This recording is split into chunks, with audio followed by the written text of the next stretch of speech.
দর্শক সবাইকে আমন্ত্রণ জানাচ্ছি এখন টিভির নিয়মিত স্বাস্থ্য বিষয়ক আয়োজন বাংলাদেশ এন্ডোক্রাইন সোসাইটি এবং এসকেএফ নিবেদিত আরোগ্য নিকেতন হরমোন বার্তায়।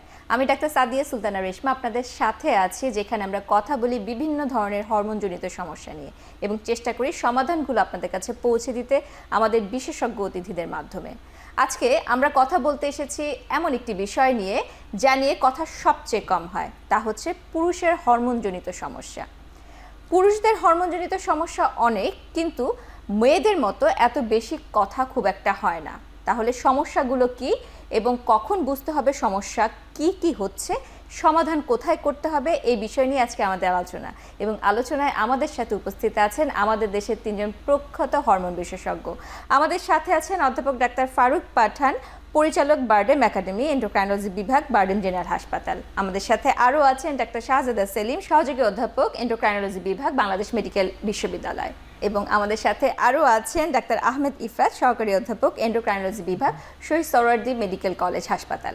আপনাদের 3 জনকে স্বাগত জানাচ্ছি আমাদের এই অনুষ্ঠানে। ধন্যবাদ।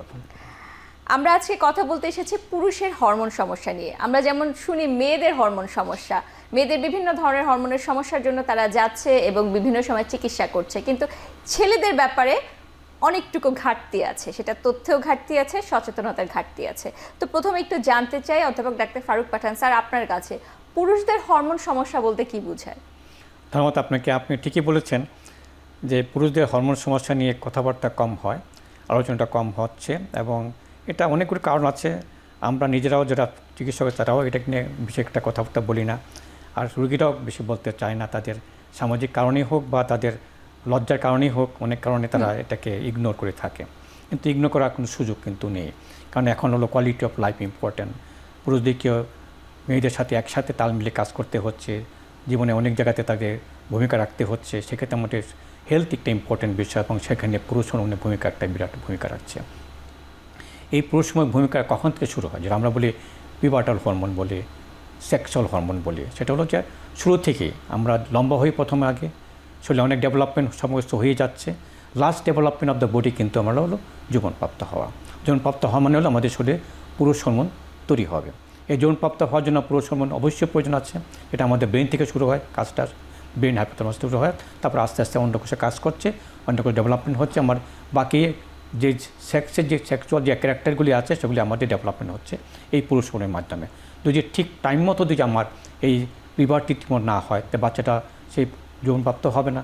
যৌবনপ্রাপ্ত না হলে তার মানে হীনমন্যতা ভুগবে, আর 2 নম্বর হলো তার লম্বাটাও ঠিক মতো পাচ্ছে না। একটা পয়েন্ট তার প্রজনন ক্ষমতা কিন্তু একটা কমে যাচ্ছে। তাহলে এই মুহূর্তে যখন একটা বাচ্চা আসলো, ছেলে বাচ্চা আসলো, 14 বছর পার হয়ে গেলেও তার যৌবনপ্রাপ্ত হচ্ছে না, তখন তারা যাওয়া উচিত চিকিৎসকের কাছে।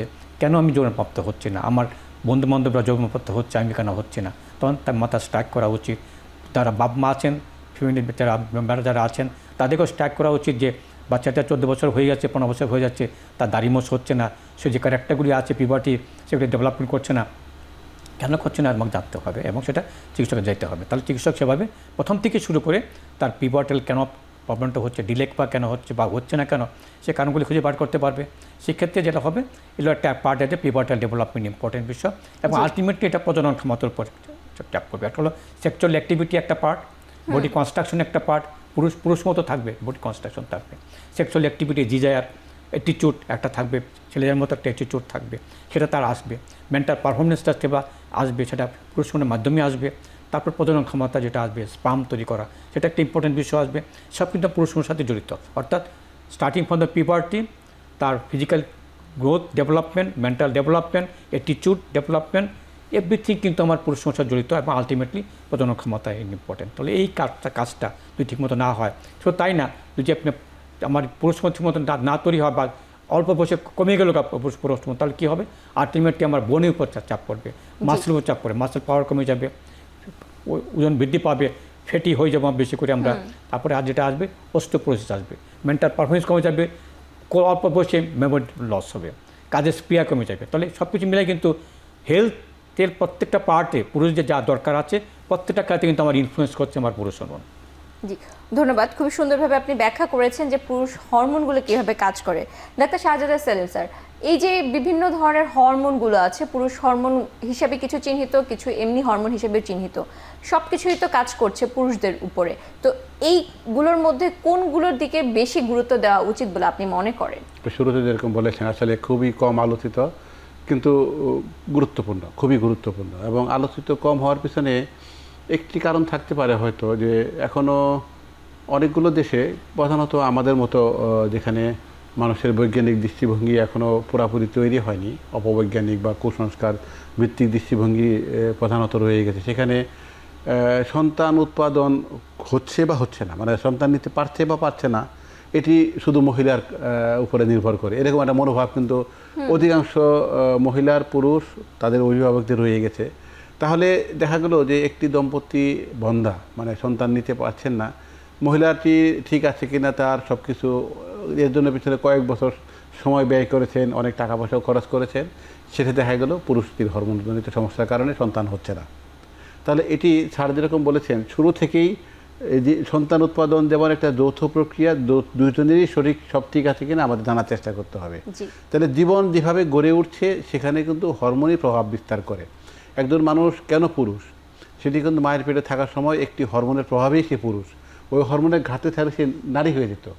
তাহলে দেখুন কবে থেকে শুরু হলো। তারপরে এইটি জন্মগ্রহণ করার পরে যখন তার বয়ঃসন্ধিকাল, একটি হঠাৎ করে পুরুষ হরমোনের প্রভাবটা এমন বেড়ে যাবে, সে এই বালকটি একটি যুবকের মতো আচরণ করা শুরু করবে। তো প্রথমে হয়তো সে খেয়াল করবে না, পরে কিন্তু সেও খেয়াল করবে, তার পরিবারের সদস্যরা খেয়াল করবে। তারপর দাড়ি গোঁফ, দৈহিক আকৃতি পরিবর্তন, আচার আচরণ পরিবর্তন, এগুলো টোটাল জীবনটাই কিন্তু গাইড করছে তার হরমোন। কিন্তু একটি ক্ষেত্রে হয়তো পার্থক্য চোখে পড়ে না, যেটি হলো যখন মাসিক বন্ধ হয়ে যায় মহিলাদের, সেটি যদি উনি টের পান, পরিবারের সদস্যরা অন্যরাও টের পান যে ওনার জীবনের আরেকটি পর্যায়ে ঢুকলেন।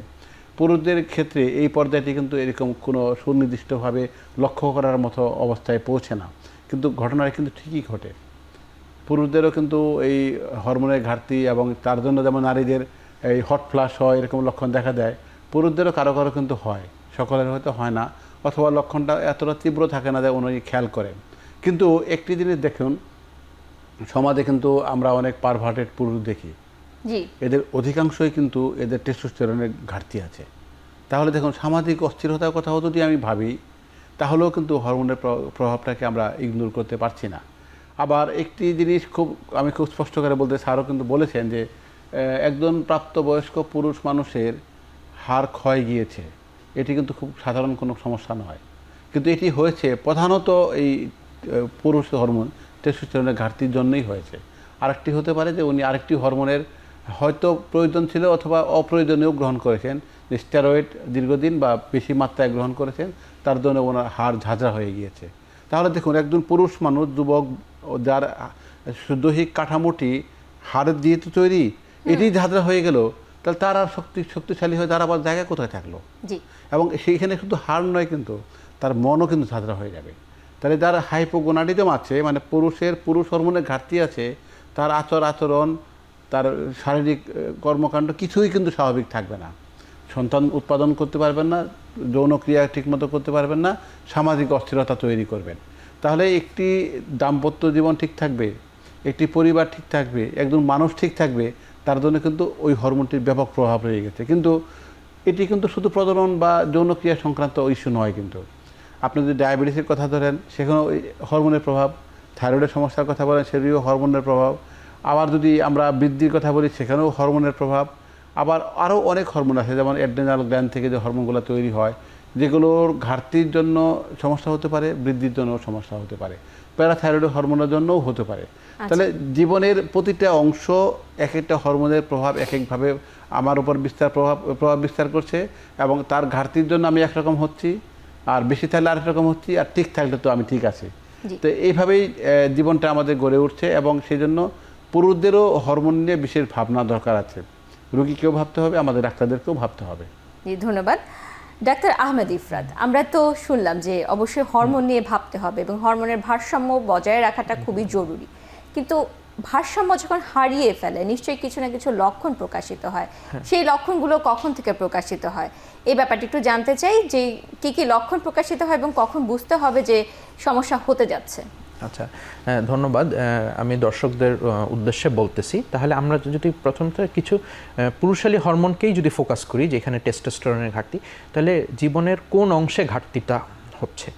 যদি এরকম হয় যে ঘাটতিটা তার মায়ের ভ্রূণের যখন গর্ভাবস্থায় ছিল, তখনই যেটা হবে যে পরবর্তীতে বাচ্চা জন্মের সময় তার লিঙ্গের কিছু আকার আকৃতির সমস্যা হবে, যে এটা পুরুষালী লিঙ্গটা যেভাবে থাকার কথা পুরুষ লিঙ্গটা সেটা ঠিক মতো আসতেছে না, অথবা লিঙ্গটা যখন বাচ্চাটা আস্তে আস্তে বড় হচ্ছে দেখা যাচ্ছে দৈহিকভাবে বৃদ্ধি পেলেও বাচ্চার লিঙ্গটা পর্যাপ্তভাবে পুরুষ লিঙ্গটা বড় হচ্ছে না। তাহলে এটা যখন একটা বাচ্চা ভূমিষ্ঠ হয় এবং যখন বড় হয়, তখন পরবর্তীতে যদি এটা হয় যে যেটাকে আমরা অ্যাডোলেসেন্ট বলি বা বালেকপ্রাপ্ত হওয়ার সময় যদি যখন এই পুরুষালী হরমোনের যেটা বেড়ে গিয়ে শরীরে সে বালকপ্রাপ্ত হবে, বালক থেকে যৌবনপ্রাপ্ত হবে, ওই সময় যদি ঘাটতি হয় তাহলে দেখা যাবে যে যে এই ছেলেটার ভিতরে সেই পরিবর্তনগুলো আসতেছে না, যে শরীরের যেসব জায়গায় লোম নতুন করে উঠার কথা সেটা আসতেছে না, গলার ভয়েসের যে পরিবর্তন আসার কথা, আচরণের যে পরিবর্তন আসার কথা সেটা আসতেছে না, তার যে লিঙ্গের যে বৃদ্ধি হওয়ার কথা সেটা সে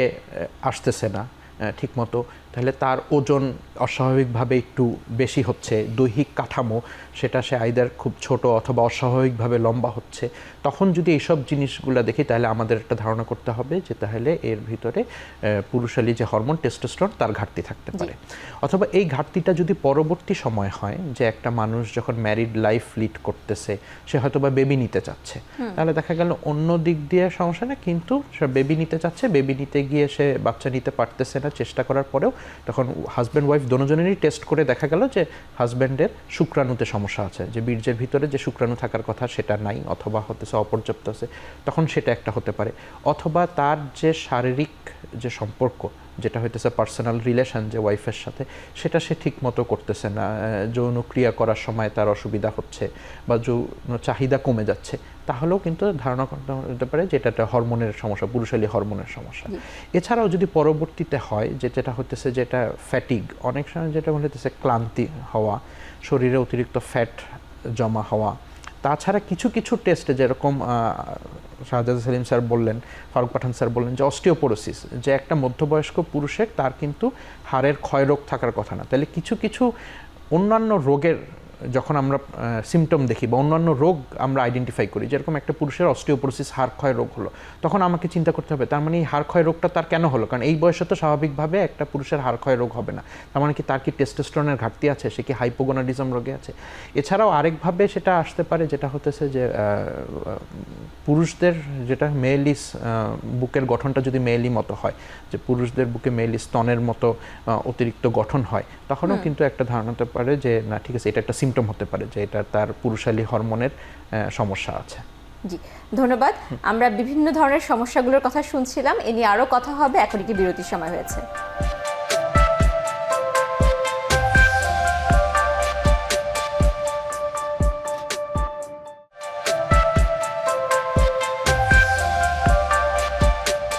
বিরতির পর আবারও আমন্ত্রণ জানাচ্ছি আরোগ্য নিকেতন হরমোন বার্তায়। বাংলাদেশ এন্ডোক্রাইন সোসাইটি এবং এসকেএফ নিবেদিত এই অনুষ্ঠানে আমরা কথা বলছি পুরুষের হরমোনজনিত সমস্যা নিয়ে। অধ্যাপক ডাক্তার ফারুক পাঠান স্যার, আমরা বিভিন্ন ধরনের হরমোনের সমস্যাগুলোর কথা শুনছিলাম এবং কী কী লক্ষণ প্রকাশিত হয় সে ব্যাপারেও জানলাম। তো এই ধরনের লক্ষণগুলো যদি প্রকাশিত হয় তাহলে তো অবশ্যই কিছু পরীক্ষা করতে হবে, সেই পরীক্ষাগুলোর ব্যাপারে একটু জানতে চাই। ধন্যবাদ আপনাকে। আমরা যে আজকে আলোচনাতে একটা আমরা প্রতিমান হলো যে শুধু যৌনক্রিয়া এবং প্রজনন ক্ষমতার কথা চিন্তা না, পুরুষের ব্যাপারটা নিয়ে এটা সার্বিক চিন্তাভাবনা আছে, স্টার্টিং ফ্রম দ্য লম্বা হওয়ার থেকে শুরু করে বডি কাট আপ শুরু করে সব বিহেভিয়ার, অ্যাগ্রেসিভনেস সব কিছুর সাথে আমার কিন্তু পুরুষ হরমোন জড়িত আছে। যদি আমরা এরকমভাবে লক্ষণ দেখি আমাদের কাছে আসে, যখন আমরা চেষ্টা করি আমাদের পুরুষ হরমোনের ঘাটতি আছে কি নাই, দুইটা হতে পারে। একটা হতে পারে অতিরিক্ত পুরুষ হরমোন তৈরি হচ্ছে, তৈরি কম হচ্ছে। একটা হতে পারে আমার টেস্টিস থেকে তৈরি, আমার পুরুষ কোথাও তৈরি হয়, ব্রেন থেকে এলএস এফএসএস হরমোন তৈরি হচ্ছে, সেটা এফেক্ট করছে এরপর টেস্টোস্টেরন হরমোন তৈরি হওয়ার জন্য অন্ডকোষকে। তো অন্ডকোষের ডিফেক্টের কারণে আমার পুরুষ হরমোন তৈরি কম হতে পারে, অথবা ব্রেন থেকে আমার যে হরমোনের মাধ্যমে আমার টেস্টোস্টেরন হরমোন তৈরি হবে সেটা কম হতে পারে, অথবা পিটুইটারি গ্ল্যান্ডে প্রবলেম হতে পারে, অথবা অন্ডকোষের প্রবলেম হতে পারে। তাহলে আমাকে তিনটা টেস্ট করলে কিন্তু আমরা জিনিসটা ধরতে পারি। এটা হলো এলএস এফএসএস, যেটা আমাকে ব্রেনের পিটুইটারি গ্ল্যান্ডকে প্রেজেন্ট করবে, ফাংশন ঠিক আছে কিনা। 2 নম্বর হলো আমার টেস্টোস্টেরন হরমোনের মতো তৈরি হচ্ছে কিনা, আমরা অন্ডকোষে দেখতে পারি। আর যদি প্রজনন ক্ষমতা চিন্তা করি তাহলে আমাকে সিগন্যাল অ্যানালাইসিস করতে হবে। এই 4টা পয়েন্ট দেখে কিন্তু আমরা বলতে পারি তার প্রবলেমটা কোন দিকে যাচ্ছে। এটা কি ব্রেনের পিটুইটারি গ্ল্যান্ডের প্রবলেমের জন্য হচ্ছে, সমস্যা হচ্ছে, না তার অন্ডকোষের প্রবলেমটা হচ্ছে। তখন আমরা ফার্দার পরীক্ষা যাচ্ছি, আর ইনভেস্টিগেশনে যাচ্ছি, হিস্ট্রি নিচ্ছি, কেন তার টেস্টিস ডেভেলপমেন্ট কেন করলো না। জন্মগতভাবে হতে পারে, জেনেটিক কারণে টেস্টিস ডেভেলপ না করতে পারে, অথবা পরবর্তীকালে টেস্টিস হয়তো নষ্ট হয়ে গেল কোনো কারণে, মামস হয়েছে, অথবা আমার ব্যথা পেয়েছিল, অর্কাইটিস হয়েছে, এই কারণে আমার নষ্ট হতে পারে, অথবা জন্ডিসের কারণে নষ্ট হতে পারে। বিভিন্ন কারণে কিন্তু আমার টেস্টিস নষ্ট হতে পারে। সেই কারণে আমার দেখা যাচ্ছে যে LS-FSH হরমোন লেভেল বেড়ে যাবে, টেস্টোস্টেরন হরমোন কমে যাবে। অন দ্য আদার হ্যান্ড যদি চিন্তা করে দেখেছি আর টেস্টোস্টেরন হরমোন কম, কিন্তু আমার ব্রেনের থেকে দিয়ে LS-FSH হরমোন তৈরি হচ্ছে, সেটা কম, চিন্তা করতে আমার পিটুইটারি গ্ল্যান্ডে কোনো প্রবলেম হয়েছে কিনা। তো তখন পিটুইটারি গ্ল্যান্ড যদি প্রবলেম চিন্তা করি, তখন শুধু খালি LS-FSH করে না, অন্য হরমোনগুলি কমে যেতে পারে। তখন আমরা যদি খালি MRI করে দেখতে পারি যে আমার পিটুইটারি গ্ল্যান্ডে কোনো প্রবলেম হয়েছে কিনা। ধারাবাহিকভাবে আস্তে আস্তে একটা পর একটা আমরা শুরু করি, আলটিমেটলি ফাইনাল যাই আমরা। এবং সেভাবে খালি ফাইনাল আমার ডায়াগনোস করলে হবে না, কাউন্সিলিং খুবই ইম্পর্টেন্ট। যে আমি যে প্রবলেমটা পেলাম, কেন পেলাম, কী হয়েছে, কী কারণে হয়েছে, কী তার ভবিষ্যৎ আছে, ডিটেলস কাউন্সিলিং খুবই ইম্পর্টেন্ট। আদারওয়াইজ পেশেন্ট কিন্তু মানবে না সহজে। প্রথমে মানার জন্য, তাকে আশ্বস্ত করার জন্য, এনকারেজ করার জন্য আমাকে পুরো জিনিসটাকে কাউন্সিলিং না করতে পারলে কিন্তু আমি পরবর্তী ট্রিটমেন্টটা কিন্তু আমরা ঠিকমতো দিতে পারবো না। অনেক ক্ষেত্রে বলা হয় এই যে হরমোনের সমস্যাগুলো, এই হরমোনের সমস্যাগুলো খুব দ্রুত শনাক্ত করতে হয়, এবং তার সাথে একটা বয়সের সম্পর্ক আছে, তার সাথে সময়ের একটা ব্যাপার আছে। তো সাধারণত কত দ্রুত এই ধরনের পরীক্ষাগুলো করা উচিত বলে আপনি মনে করেন? যে বয়সে আসবে কিনা কেন সেই চিন্তা করে, যদি পিউবার্টি ডেভেলপমেন্ট হচ্ছে না, চিন্তা করে আমাকে প্রথমে আসতে হবে পিউবার্টি ডেভেলপমেন্ট কেন হচ্ছে না, সেইভাবে আমি চিন্তা ভাবনা করতে হবে। তো ইনফার্টিলিটি নিয়ে আসছে, তো আমাকে চিন্তা করতে হবে। তোমার যত তাড়াতাড়ি আমি আইডেন্টিফাই করতে পারবো, ট্রিটমেন্ট তত তাড়াতাড়ি আমার কিন্তু আসবে, কিন্তু সেটাই মেন কথা হতো এটা। জি, অবশ্যই ধন্যবাদ ডক্টর শাহজাদা সেলিম স্যার। আমরা বিভিন্ন ধরনের হরমোনের সমস্যার কথা শুনছি। পুরুষদের ক্ষেত্রে তো অবশ্যই প্রজনন তন্ত্রের সাথে গুরুত্বপূর্ণ হচ্ছে গিয়ে এই টেস্টোস্টেরন সহ আরও কিছু হরমোন। আবার অনেক চিকিৎসকরা বলে যে ডায়াবেটিসের কারণেও নাকি এই ধরনের সমস্যা হতে পারে, এবং আমরা এটাও জানি যে ডায়াবেটিস একটা হরমোনজনিত সমস্যা। এই ব্যাপারটি কতটুকু সত্য? কি দারুণ প্রশ্ন করেছেন। আমি আমাদের নিজস্ব গবেষণা থেকে বলছি, আমরা BMRC বুলেটিনে পাবলিশ করেছি, বাইরেও কয়েকটা পাবলিকেশন আছে আমাদের। যদি আমরা বোঝার চেষ্টা করি যে বাংলাদেশে পৃথিবীর অন্য অনেক দেশের তুলনায় এত বেশি সংখ্যক মানুষ কেন ডায়াবেটিসে আক্রান্ত হচ্ছে, তো তার পিছনে আরও অনেকগুলো কারণ আছে। আমাদের অপুষ্টি, মানে অস্বাস্থ্যকর খাদ্যাভ্যাস, অস্বাস্থ্যকর জীবনযাপন, দিন দিন আমরা শারীরিক শ্রম সম্পাদন কম করছি, পরিবেশ দূষণ, চাপযুক্ত জীবনযাপন, নিদ্রাহীনতা, সোশ্যাল সিকিউরিটি, সব কিছু আছে। কিন্তু এর পিছনে কিন্তু টেস্টোস্টেরনের ডেফিসিয়েন্সির হাত আছে। আমি দুভাবে বলি, যেমন মহিলাদের ক্ষেত্রে যেটা হচ্ছে যে পলিসিস্টিক ওভারি সিনড্রোম, এটা কিন্তু মহিলাদের শরীরে পুরুষ হরমোনের আধিক্য। আচ্ছা, তাহলে ওখানেও কিন্তু এই পুরুষ হরমোনই কিন্তু ওখানে গিয়ে ঝামেলাটা তৈরি করলো। এবং এই যে সেই পিছনে কিন্তু ইনসুলিন রেজিস্ট্যান্সও রয়ে গেছে, এবং এদের মধ্যে ডায়াবেটিসে আক্রান্ত হওয়ার সম্ভাবনা অনেক বেশি। এদের মধ্যে গর্ভকালীন ডায়াবেটিসে হওয়ার সম্ভাবনা বেশি। আর যে মহিলার গর্ভকালীন ডায়াবেটিস হলো, তার সন্তানের আবার ডায়াবেটিস হওয়ার ঝুঁকি বেড়ে গেল। এটি হলো মহিলাদের দিকে। পুরুষদের ক্ষেত্রে আমাদের বাংলাদেশে আমরা যেটা পেয়েছি যে যাদের ডায়াবেটিস আছে, তাদের ওই একই বয়সে যাদের ডায়াবেটিস নেই, সে পুরুষদের তুলনায় টেস্টোস্টেরনের মাত্রা কম। আবার যাদের ডায়াবেটিস আছে, তাদের মধ্যে যাদের ডায়াবেটিসের নিয়ন্ত্রণ অনেক ভালো, তাদের ক্ষেত্রে যাদের ডায়াবেটিসের নিয়ন্ত্রণ ভালো নয়, তাদের তুলনায় টেস্টোস্টেরনের মাত্রা বেশি। আবার যাদের ডায়াবেটিসের ঝুঁকি বেশি, তাদের মধ্যে টেস্টোস্টেরন যাদের ভালো আছে, তাদের ক্ষেত্রে ডায়াবেটিসের ঝুঁকি কম। তাহলে এখানে ডায়াবেটিস এবং এই হরমোনটি কিন্তু ওতপ্রোতভাবে জড়িত, একটি আরেকটিকে বিভিন্নভাবে আক্রান্ত করেছে। তাহলে আমরা যদি আবারও সুস্থতায় তো আমাদের প্রধান টার্গেট, সেটি যদি করতে চাই, তাহলে পর্যাপ্ত টেস্টোস্টেরন থাকতে হবে এবং ডায়াবেটিস হওয়ার ঝুঁকি কমিয়ে রাখতে হবে। সেক্ষেত্রে কিন্তু যে কাজটি আমরা করতে পারি যে সঠিক খাদ্যাভ্যাস, সঠিক শারীরিক পরিশ্রম করা, চাপযুক্ত বা মানসিক চাপ মুক্ত জীবনযাপন করা, এবং প্রায় 7 ঘন্টা এবং রাতের বেলাতেই ঘুমাবার অভ্যাস করা, এবং খাদ্যাভ্যাসের ক্ষেত্রে আমরা প্রচুর শর্করা খাই, প্রোটিন কম খাই, শাকসবজি কম খাই। এটিকে উল্টা করে ফেলতে হবে। ইদানিং আরেকটি ঝুঁকি লক্ষ্য করা যাচ্ছে যে সরিষার তেল খাওয়ার প্রবণতা বেশি। এটি কিন্তু সরাসরি ক্যান্সারের সাথে সম্পর্ক আছে। আচ্ছা, পৃথিবীর সকল দেশ, বাংলাদেশের মতো 2-1 দেশের বাদে সরষের তেলের বোতলের গায়ে লিখে দিয়েছে যে অনলি ফর এক্সটার্নাল ইউজ, খাওয়া যাবে না, অন্য কাজে ব্যবহার করা যাবে।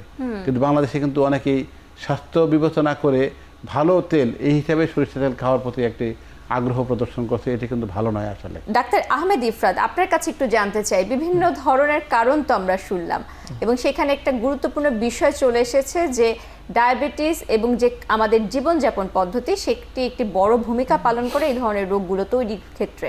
তো টেস্টোস্টেরন তৈরি বা টেস্টোস্টেরনের ভারসাম্য বজায় রাখার জন্য আর কি কি গুরুত্বপূর্ণ ভূমিকা আছে অন্যান্য উপাদানের, এই ব্যাপারে একটু জানতে চাই যে শুধুমাত্র কি এইটি এমনি তৈরি হয় নাকি আমাদের যে জীবনযাপন পদ্ধতি, আমাদের যে অভ্যাসগুলো রয়েছে সেগুলোর কোনো ভূমিকা আছে, বা কোন দিকে আমাদের আসলে গুরুত্ব দেওয়া উচিত? ধন্যবাদ।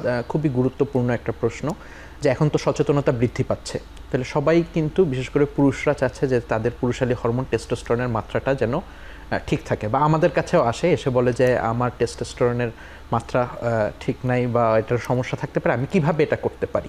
এবং যেটা হচ্ছে তারা ন্যাচারাল ওয়েতে, ওষুধের প্রতি তারা ন্যাচারাল ওয়েতে, তাহলে একমাত্র জীবনযাত্রার এখন যে চেঞ্জটা আসছে আরবানাইজেশনের কারণে, তাহলে আমাদের খাদ্যাভ্যাস এবং শারীরিক চর্চায় অনেক পরিবর্তন আসছে, তাহলে আমাদের শারীরিক চর্চা কমে যাচ্ছে, তাহলে আমাদের কাজকর্ম আমরা সব বসে করতেছি, আমাদের কোনো এক্সারসাইজ নাই, কোনো শারীরিক চর্চা নাই, হাঁটার পরিমাণ আগের থেকে অনেক কমে গিয়েছে।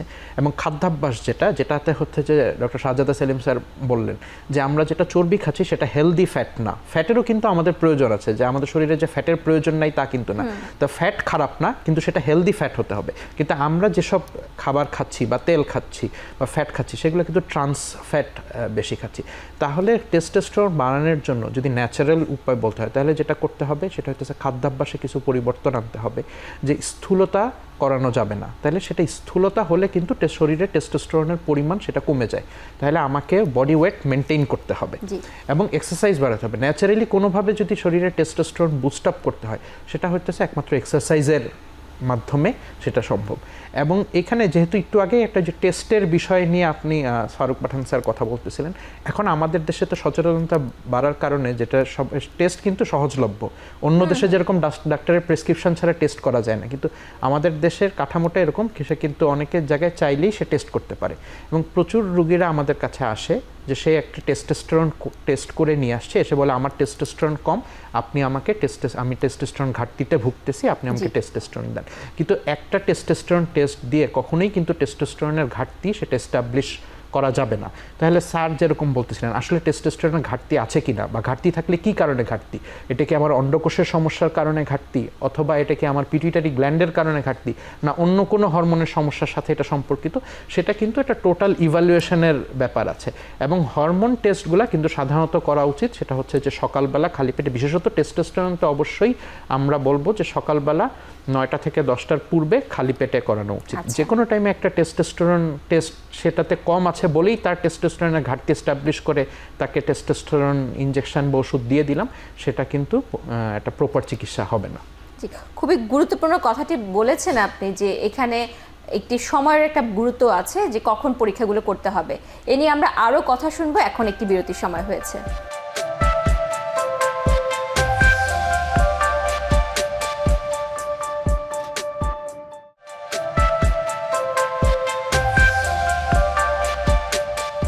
বিরতির পর আবারও আমন্ত্রণ জানাচ্ছি আরোগ্য নিকেতন হরমোন বার্তায়। আজকে আমরা কথা বলছি পুরুষের হরমোন রোগ নিয়ে।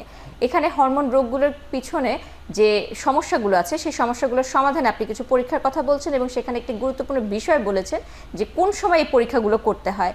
তো এর পাশাপাশি আরেকটি সমস্যা আমরা ইদানিং দেখতে পাই, অনেকেই চায় খুব অল্প সময়ে সমাধান তৈরি করতে, এবং সেক্ষেত্রে পুরুষরা চায় তাদের শারীরিক বৃদ্ধিটা হোক সেইভাবে, এবং তারা জিমে যেয়ে তারা বিভিন্ন ধরনের সাপ্লিমেন্ট গ্রহণ করে।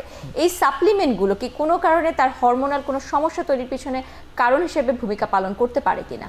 ধন্যবাদ। খুবই গুরুত্বপূর্ণ একটা বিষয়। এখন কিন্তু প্রচুর জিম, এখন কিন্তু বিশেষ করে শহরাঞ্চলে কিন্তু প্রচুর জিম আছে, এবং এইসব জিমে এক্সারসাইজ করার পাশাপাশি অনেক জিমে কিন্তু সাপ্লিমেন্ট দেওয়া হয়।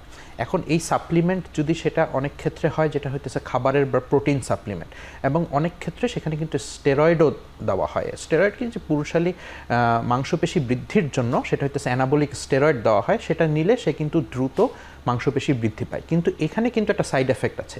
তাহলে যখন আপনি বাহির থেকে এরকম অ্যানাবলিক স্টেরয়েড জাতীয় সাপ্লিমেন্ট গ্রহণ করতেছেন, এটা ইনজেকশনের মাধ্যমে হোক অথবা মুখে খাওয়ার ওষুধের মাধ্যমে হোক, তাহলে আপনার শরীরে নিজস্ব টেস্টোস্টেরন তৈরি করার ক্ষমতা কিন্তু সে কমে দিচ্ছে। তাহলে বাহির থেকে যেই জিনিসটা আপনার শরীরে ন্যাচারালি তৈরি হওয়ার কথা ছিল, সেটা কিন্তু বাহির থেকে একটা ওষুধের প্রভাবে বা একটা হরমোনের প্রভাবে সেটা কিন্তু নিজস্ব তৈরি করার ক্ষমতাটা কমে যাচ্ছে। ফলে যেটা হচ্ছে যে তার নিজস্ব টেস্টোস্টেরন, আমাদের বিশেষ করে যেটা হচ্ছে প্রজনন ক্ষমতা, যে স্পার্মাটোজেনেসিস বা শুক্রাণু তৈরি করার যেটা ক্ষমতা, সেটা কিন্তু আমাদের শরীরের ন্যাচারাল টেস্টোস্টেরনের উপরে নির্ভরশীল। তাহলে বাহির থেকে যেটা স্টেরয়েড বা অ্যানাবলিক স্টেরয়েড জাতীয় ওষুধের যেটা মাংসপেশি খুব দ্রুত বৃদ্ধি হচ্ছে অস্বাভাবিকভাবে, যেটা ধরেন মাংসপেশি বৃদ্ধি করতে একটা তো নির্দিষ্ট একটা রুটিনের প্রয়োজন আছে, খাদ্যাভ্যাসের প্রয়োজন আছে, সময়ের প্রয়োজন আছে, কিন্তু সেটাকে আর্টিফিশিয়ালি খুব দ্রুত বড় হচ্ছে। অনেকটা হচ্ছে যে সামনে কোরবানির ঈদ আসতেছে, যে কোরবানির আগে যেরকম অনেক গবাদি পশুকে একটু মোটা তাজাকরণ ইনজেকশন দেয়, বিষয়টা কিন্তু অনেকটা ওরকম হয়ে যাচ্ছে, যে ওষুধের মাধ্যমে অস্বাভাবিকভাবে দ্রুত গতিতে মাংসপেশি বৃদ্ধি জন্য হচ্ছে। কিন্তু সেদিক দিয়ে যেটা যে ক্ষতি হচ্ছে, যে তার নিজস্ব টেস্টোস্টেরন বা পুরুষালী হরমোন তৈরি করার ক্ষমতা কিন্তু ব্যাপকভাবে বাধাগত হচ্ছে, এবং পরবর্তীতে যে তার কিন্তু নিজস্ব শুক্রাণু তৈরি হওয়ার ক্ষমতা বা প্রজনন ক্ষমতা সেটা কিন্তু কমে যাচ্ছে। তাহলে এই বিষয়ে কিন্তু সচেতনতা প্রয়োজন আছে, যে যেভাবে যে কোনো সাপ্লিমেন্ট নেওয়ার আগে অথবা যে কোনো হরমোনাল মাংসপেশি বৃদ্ধির জন্য বা বডি বিল্ডিংয়ের জন্য যে কোনো হরমোন নেওয়ার আগে কিন্তু সেটা অবশ্যই একটা বিবেচনার বিষয় আছে। জি, ধন্যবাদ। আমরা অধ্যাপক ডাক্তার ফারুক পাঠান স্যার, আপনার কাছে একটু জানতে চাই, এই যে পুরুষদের সমস্যাগুলো হচ্ছে এবং সমস্যাগুলোর সমাধানের জন্য অবশ্যই চিকিৎসা আছে, এই চিকিৎসাগুলো যদি নিতে হয় তাহলে কার কাছে যেতে হবে এবং কখন যেতে হবে? ধন্যবাদ আপনাকে।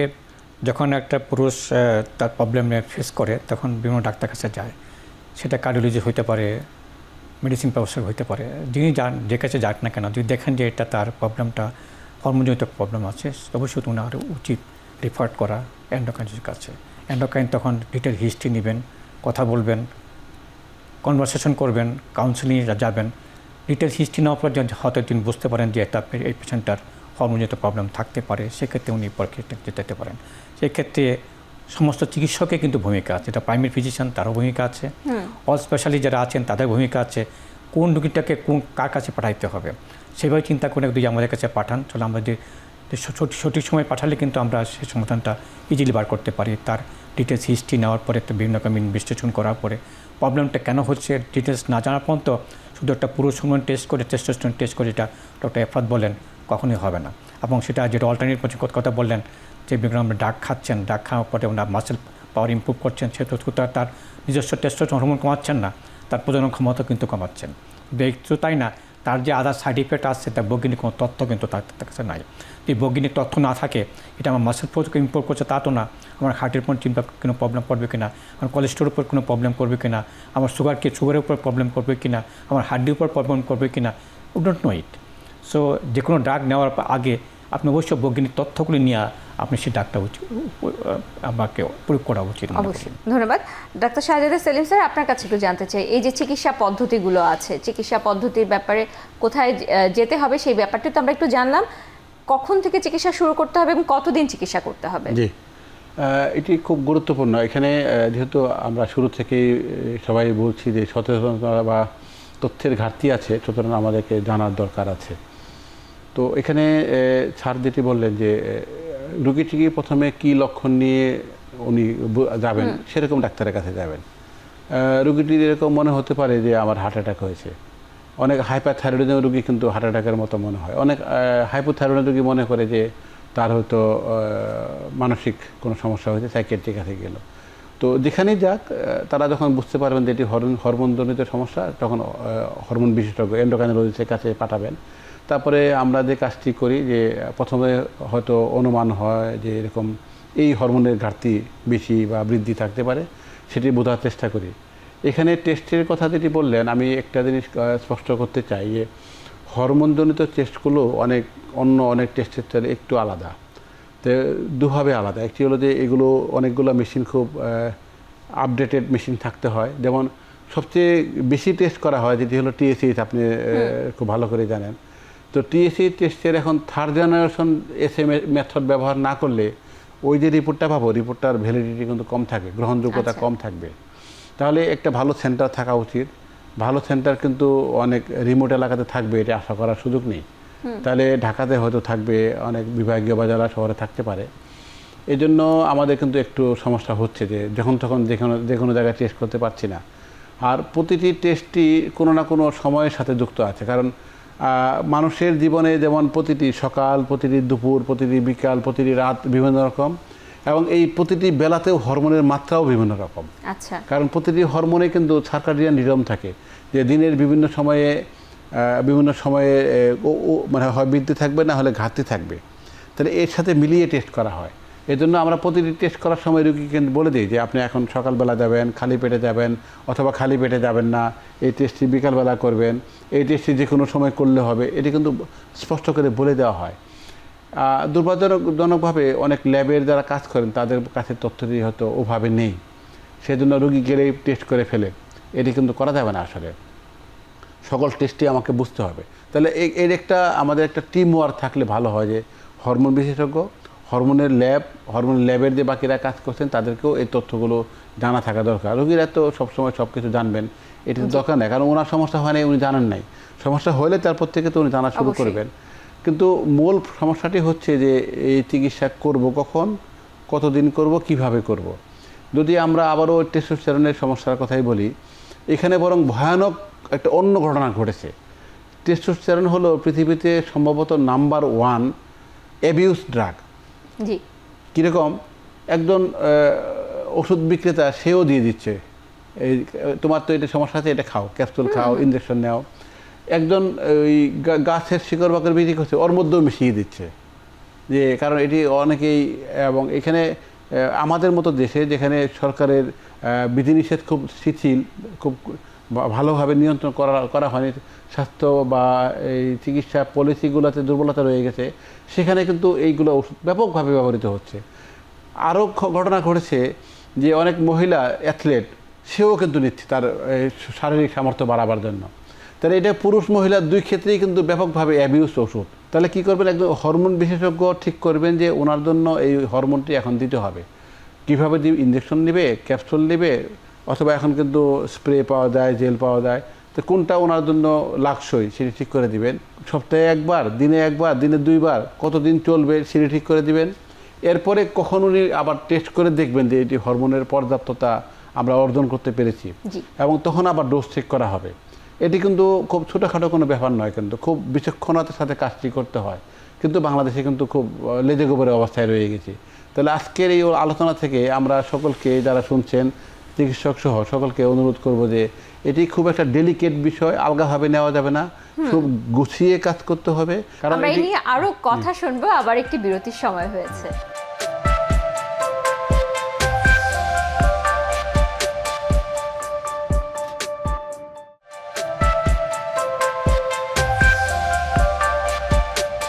বিরতির পর আবারও আমন্ত্রণ জানাচ্ছি আরোগ্য নিকেতন হরমোন বার্তায়। আজকে আমরা কথা বলছি পুরুষদের হরমোনজনিত সমস্যা নিয়ে। ডাক্তার সাজ্জাদা সেলিম স্যার, আমরা বিরতির আগে শুনছিলাম যে এই টেস্টোস্টেরন হরমোন এটি থেরাপি হিসেবে কখন ব্যবহার করা উচিত এবং কখন ব্যবহার করা উচিত না, সেই বিষয়ে আরেকটু জানতে চাই আপনার কাছে। অবশ্যই, যে কোনো রোগের চিকিৎসা করার আগে আমাকে পরিষ্কারভাবে বুঝতে হবে যে এই রোগের ডায়াগনোসিস কী, রোগটি কী। তাহলে এই টেস্টোস্টেরনের ক্ষেত্রে ইফরাত কিন্তু বলেছে যে একটা স্যাম্পল একবার একটু পেয়ে দেখলাম যে কম আছে, এটি কিন্তু আমাকে ডায়াগনোসিস কনফার্ম করার জন্য তাগিদ তৈরি করছে। সাধারণত 2 সপ্তাহ পরে আবার টেস্ট করা হয়, একদম নির্দিষ্ট নিয়মের মাধ্যমে। আচ্ছা, টেস্টটি করে 2টা রিপোর্টই আমি দেখলাম যে ওনার অনেক কম, তাহলে আমি চিকিৎসা দিব কি দিব না, এখন আমাকে এই সিদ্ধান্ত নিতে হবে।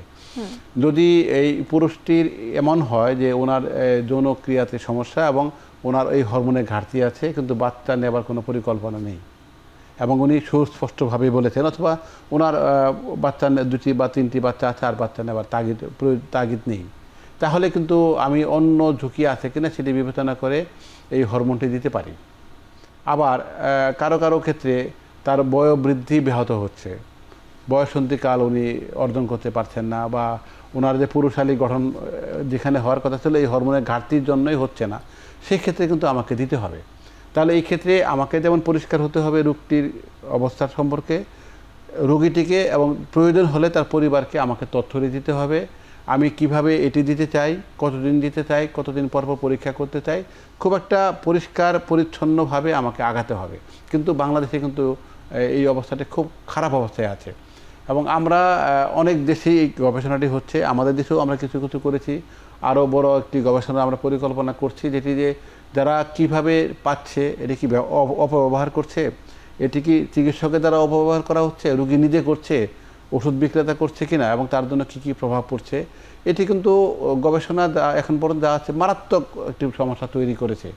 তাহলে আবারও বলছি যে রোগটিকে পরিষ্কার করে জেনে তারপরে কিভাবে দিব এটি আমাকে বুঝতে হবে, রোগীকে বোঝাতে হবে অবশ্যই। এবং না হলে যেটি হবে ভালোর চেয়ে খারাপ বেশি হচ্ছে, টাকা খরচ হচ্ছে, জীবনের জন্য ক্ষতি হচ্ছে, এটি করা যাবে না আসলে। খুবই ধন্যবাদ আপনাকে এই যে গুরুত্বপূর্ণ মেসেজটির জন্য doctor Ahmed Ifrat.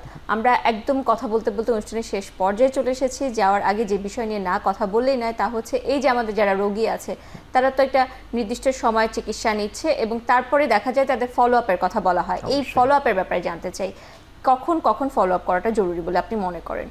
Follow up আসলে খুবই গুরুত্বপূর্ণ এবার প্রত্যেকটা রোগের জন্যই, আর হরমোনের জন্য তো অবশ্যই, কারণ হরমোনের চিকিৎসাগুলো সাধারণত দীর্ঘমেয়াদী হয় এবং তাকে যে চিকিৎসাটা দেওয়া হচ্ছে সেটা কি ডোজ তার শরীরের সাথে ম্যাচ করতেছে কিনা, অ্যাপ্রোপ্রিয়েট হচ্ছে কিনা, বা হরমোনের এফেক্ট যেটা আমি চাচ্ছি যে সেটা কি ডিজায়ার্ড মানে পর্যাপ্ত এফেক্ট আমি পাচ্ছি কিনা, সেটা কিন্তু ফলো আপ না হলে বোঝার উপায় নেই। বিষয়টা এরকম না যে একটা ওষুধ আমি দিয়ে দিলাম এবং আজীবন ঘাটতি থাকলে উনি আজীবন একই মাত্রায় ওষুধ খেয়ে যাবে, বিষয়টা কিন্তু সেরকম না। যদি টেস্টোস্টেরনের বিষয়টাই বলি, যে সাধারণত যদি মুখের ওষুধ হোক অথবা ইনজেকশন হোক, তাকে কিন্তু আমরা হচ্ছে যে মিনিমাম 3 মাস পর পর একটা ফলো আপ থাকি। কারো কারো ক্ষেত্রে এটা আগেও হতে পারে, কারো কারো ক্ষেত্রে হতে হবে, তবে যদি গড়ে বলি যে 3 মাস পর পর, এবং 3 মাস পর পর যে তাকে আমরা কিছু জিনিসগুলা দেখি যে তার হইতেছে বিশেষ করে রক্তের হেমোগ্লোবিনের মাত্রা কীরকম, তারপরে পরবর্তী ডোজের আগে তার টেস্টোস্টেরনের মাত্রা কীরকম, অন্যান্য শরীরের প্যারামিটার্সগুলো কীরকম, যে তাহলে যে আমরা যে চিকিৎসাটা চালাচ্ছি সেইটা কি সেই ডোজেই পাবে কিনা, অথবা এরকম কোনো কি বিশেষ কিছু ক্ষেত্রে যে আমরা কিন্তু টেস্টোস্টেরন হরমোন কিন্তু বন্ধ করা লাগে, তাহলে সেটা কি তাকে কি এখন ওরকম কোনো বিষয় আসছে কিনা, যে বিশেষ করে রক্তের হেমোগ্লোবিনের মাত্রা যদি হেমাটোক্রিট খুব বেড়ে গিয়েছে কিনা, যে আমি সাময়িকভাবে যে টেস্টোস্টেরন হরমোনটা বন্ধ রাখবো, অথবা অন্যান্য যে রক্তের কোলেস্টেরলের প্যারামিটার বা তাহলে ফলো আপ খুবই গুরুত্বপূর্ণ। ফলো আপের মাধ্যমেই কিন্তু একটা চিকিৎসক নির্ভর করবে যে আপনাকে তাহলে কী ডোজে হরমোনটা পাবেন, ইনজেকশন হলে কতদিন পর পর পাবেন, মুখের খাওয়ার ওষুধ হলে 1 বেলা পাবেন না 2 বেলা পাবেন, বা কী মাত্রায় পাবেন। এটা কেবলমাত্র যে অনলি টেস্টোস্টেরন হরমোনের ঘাটতির সমস্যার কারণে না, প্রত্যেকটা হরমোনের রোগের জন্যই কিন্তু ফলো আপটা গুরুত্বপূর্ণ আসলে। জি, আপনাকে অসংখ্য ধন্যবাদ। আমরা কথা বলতে বলতে অনুষ্ঠানে একদম শেষ পর্যায়ে চলে এসেছি। অধ্যাপক ডাক্তার ফারুক পাঠান স্যার, আপনার কাছে আমাদের রোগীদের উদ্দেশ্যে আজকে যে বিষয় নিয়ে আমরা কথা বলছি, পুরুষদের হরমোন সমস্যা, সেই বিষয় নিয়ে সংক্ষেপে আপনার পরামর্শ এবং উপদেশ শুনতে চাই। ধন্যবাদ আপনাকে। আজকে যে আলোচনাটা হলো পুরুষ হরমোনকে নিয়ে, তোমরা যে আপনি দ্বিধাদ্বন্দ্ব না করে যদি মনে করেন আপনার পুরুষ হরমোনের প্রবলেম আছে, তাহলে অবশ্যই আপনি অতি সত্বর চিকিৎসার সাথে সম্পন্ন হবেন। সেটা চিকিৎসা হবে এন্ডোক্রাইনোলজিস্ট যারা আছেন তাদের সাথে, এবং এন্ডোক্রাইনোলজিস্টের সাথে আপনি নির্দ্বিধায় কথা বলবেন, খোলা মনে কথা বলবেন, এবং চিকিৎসকও সেটা খোলা মনে কথা বলবেন এবং এমপ্যাথি নিয়ে কথা বলবেন, সিম্পিথি না। ডিটেলস হিস্ট্রি নেওয়ার পরে, পরীক্ষা নিরীক্ষা হওয়ার পরে একটা ট্রিটমেন্ট প্ল্যান ঠিক করবেন। ট্রিটমেন্ট প্ল্যান দিলে শেষ হবে না, কদিন দিতে হবে। ডক্টর ইফরাত অলরেডি বলছেন ফলো আপটা খুব ইম্পর্টেন্ট বিষয়, এখানে কাউন্সিলিংটা খুব ইম্পর্টেন্ট বিষয়। কীভাবে দিতে হবে, কীভাবে ওষুধ ব্যবহার করতে হবে, তার কী সাইড ইফেক্ট আসতে পারে, কী প্রবলেম আসতে পারে, সেটা ডিটেলস বলা এবং কদিন দিতে হবে, কদিন পর পর আপনি ফলো আপে আসবেন, কী কী টেস্ট করা লাগবে, কোন ক্ষেত্রে আমরা বন্ধ করতে পারি, কোন ক্ষেত্রে আমরা এটা চালাবো, সব কিছু নিয়ে কিন্তু আপনি খোলা মনে কথাবার্তা বলবে। এটা হলো নেগোসিয়েশন বলে, এটাকে ওটা কাউন্সিলিং বলা হয়। এই কাউন্সিলিংটা খুবই ইম্পর্টেন্ট আমার চিকিৎসকের পক্ষ থেকে, এবং যারা দর্শক যারা আছেন তাদেরকে একই কথা বলবো যে নির্দ্বিধায় কোনো প্রবলেম সৃষ্টি হলে আপনি অবশ্যই আপনার চিকিৎসকের সাথে কথা বলবেন, চিকিৎসক সেভাবে আপনাকে ব্যবস্থা করবেন। জি, অসংখ্য ধন্যবাদ আপনাদের তিনজনকে আপনাদের মূল্যবান সময় থেকে আমাদেরকে সময় দেওয়ার জন্য। ধন্যবাদ। প্রিয় দর্শক, আজকে এখানেই শেষ করছি। ভালো থাকুন, সুস্থ থাকুন এবং অবশ্যই সমস্যা হলে চিকিৎসকের পরামর্শ গ্রহণ করুন।